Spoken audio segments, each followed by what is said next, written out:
Hello বাবা, আমি তোমাকে কিছু বলতে চাই। দেখো, আমি কোনোদিন এমন কিছু করব না যে তোমার মান সম্মান নষ্ট হয়, কিন্তু আমি চাই আমি যা কিছু করি না কেন কখনো আমার থেকে জানতে চাইবে না।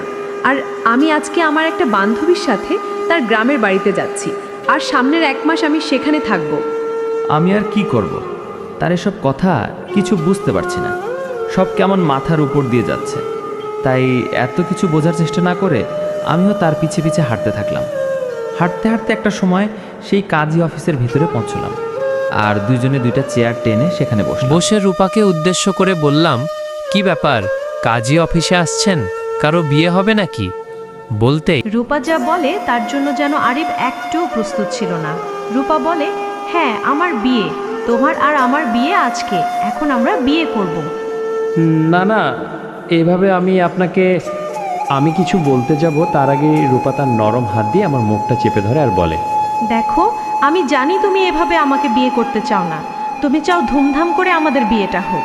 কিন্তু দেখো, তোমার এখন কোনো জবও নাই, তাই আমরা এখন এভাবেই বিয়ে করব। আর যখন তোমার একটা জব হয়ে যাবে তখন আবার ধুমধাম করে বিয়ে করব। আশা করি তুমি আমার কথা বুঝতে পারছো। আরিফ আর কিছু বলে না। সে ভাবতে থাকে রূপা তার কত বড় একটা উপকার করেছে, আর সে বলেছিল সময় হলেই বলবে কি কাজ করতে হবে। এর মধ্যে রূপা হঠাৎ করে বলে ওঠে, ওই, কিছু বলছো না কেন? কি ভাবছো এত? না তেমন কিছু না, তুমি যখন চাচ্ছ তখন না হয় এভাবেই বিয়েটা হোক। তারপর কাজী সাহেব আমাদের কাছে আমাদের নাম, আমাদের মা বাবার নাম সব কিছু জিজ্ঞেস করলেন।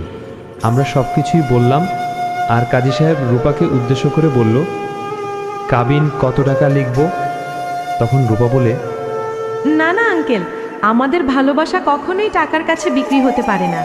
আপনি কাবিনে লিখবেন, আরিফ যদি কখনো ভুল বুঝে বা অভিমান করে আমাকে ডিভোর্স দিতে চায়, তাহলে তাকে আমার কাছেই ফিরে আসতে হবে, আর আমার রাগ অভিমান ভাঙাতে হবে, আর পুনরায় আমাকে ভালোবাসতে হবে।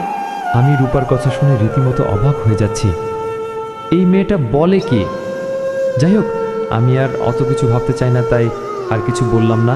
হঠাৎ কাজী সাহেব আমাকে উদ্দেশ্য করে বললেন, বাবা বলো কবুল।